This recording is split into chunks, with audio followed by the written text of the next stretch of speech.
Yo, Hideyuki here, the Rebelling Rose, the one chained to oblivion, returning yet again with another great video. Man, it's time for some more anime recommendations. So this time we're going to be talking about the top 10 OVA anime to watch. Boy, oh boy, I've been waiting to do this one for a while now. There's tons of great OVA anime. I've talked about a couple in my previous videos already, but I wanted to go a little more in depth and just explore some other OVAs that y'all should definitely watch. But anyways, without further ado, let's get straight into it. First up on the list, we have Megzone 23. Man, oh man, this was a great movie to boot. And I'm only talking about parts 1 and 2. I'm not talking about that part 3 bullshit. Fuck that movie, man. But parts 1 and 2 were absolutely incredible.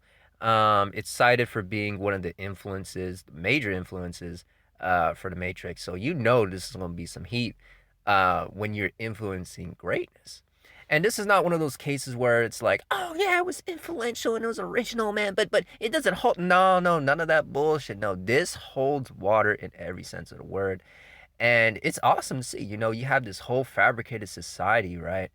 And you have these characters just living through that day to day. They're doing their regular shopping or what have you. They're just going about their lives, and then it just turns completely upside down once they get their hands on that motorbike, on that machine, man. It just flips all the way upside down. Now they're in for something a lot deeper than they could have ever imagined.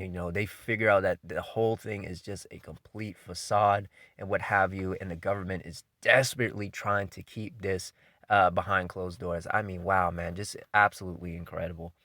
But anyways, moving on. Next up on this list, we have the Violence Jack OVA. Man, for my Go No Guy fans out there, this is a must watch for sure. Just an incredible OVA. If you just want some great Go No Guy classic action, this is the way to go. Um, and yeah, I mean, the manga is already great as it is, but the OVA anime is pretty solid too, especially the second part of this OVA. Oh my goodness, brutal as fuck, man. Just seeing Violence Jack appear when you have this whole underground society, right? Earth is completely fucked up on the top, and they're forced to live underground. And by the time they get through, they see the top. They're like, oh man, the surface, oh, the hope.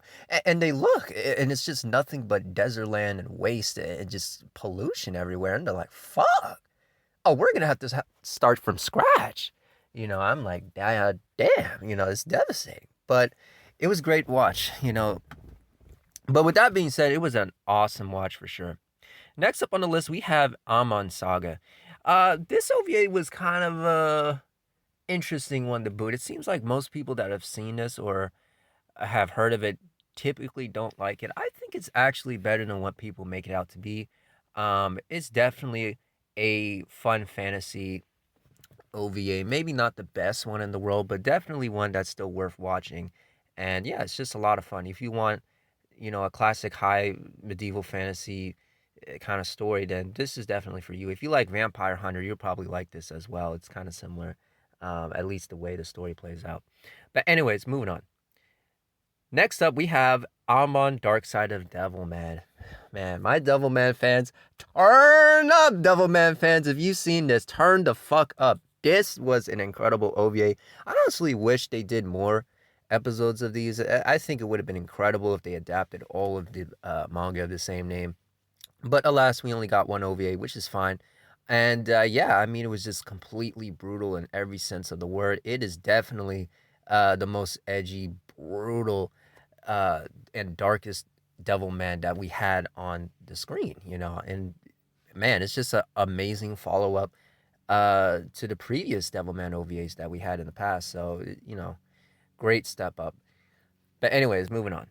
Next up on the list, we have Dark Stalkers. Now, this one is definitely kind of under the radar for a lot of people. I feel like the only people that actually know about this anime are fans of the games, or they might have played Street Fighter and might have come across it or heard of it.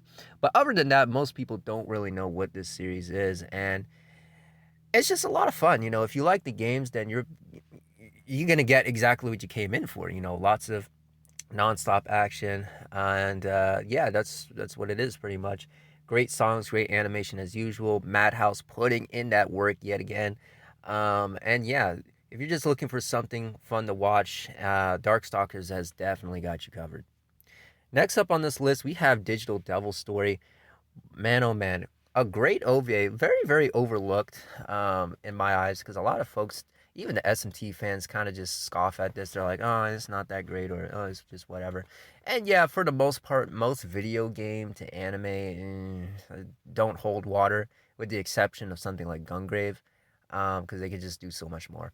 But I feel like with Digital Devil Story, I feel like for the time that it came out, and even now, it holds water a little bit. I don't think it's as bad as most people put it out to be. And yeah, it was just an incredible, horrifying OVA.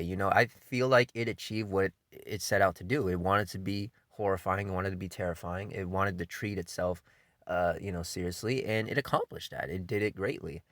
And yeah, moving on. Next up on the list, we have Shin Cutie Honey. Now, there's tons of Cutie Honey anime out there, and I was tempted to put Re Cutie Honey on here, but I thought about it. I'm like, I do like Re, but I think Shin Cutie Honey is actually pretty solid, though. I mean, man, that fucking animation. Boy, that is some real fucking animation. No bullshit, man. Fluid every single frame, man. Just absolutely fluid. If you're looking for something that a little more comedic and fun to watch, but still has some great animation, great fan service as Cutie Honey always does, then this show's got you fucking covered, man. You got nothing to worry about. So yeah. Next up on the list, we have Detroit Metal City. This is for my metal fans out there. Now, this is an example of an anime that probably surpasses the manga, to be honest, because I've read the manga for this before, and the art style is, ugh, fucking ugly. I'm sorry, if y'all are fans of Detroit Metal City as well, that art style, we gotta be honest, y'all, that art style is fucking garbage. It is what it is.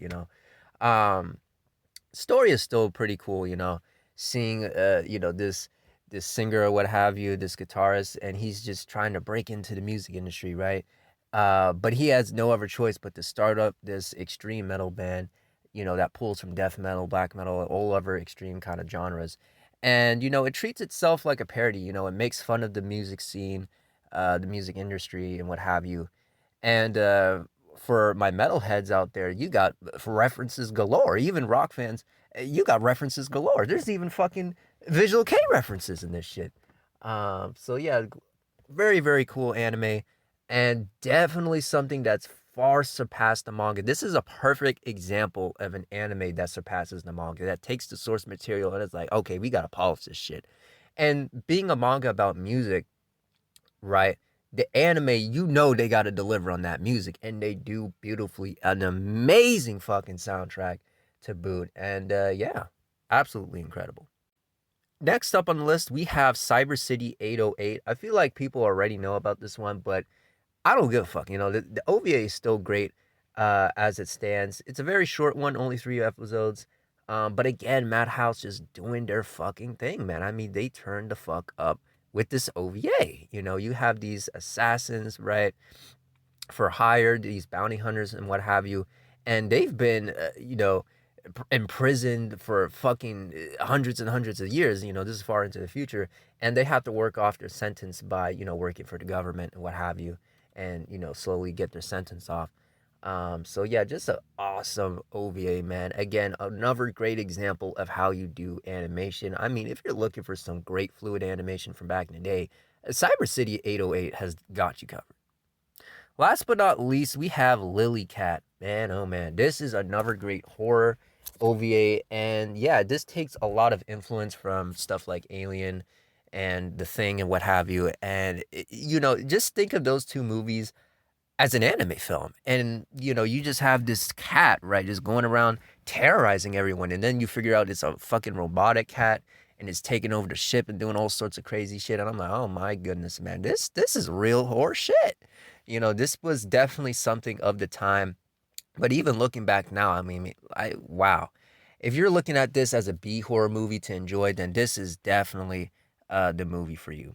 But yeah, with that being said, that is my top 10 OVA anime to watch. I mean, wow, wow, wow. Just absolutely incredible. Tons of great OVAs to choose from. And yeah, just sit back and relax and enjoy it. But anyways, with that being said, Hideyuki here, the Rebelling Rose, and until next time, I'll see you.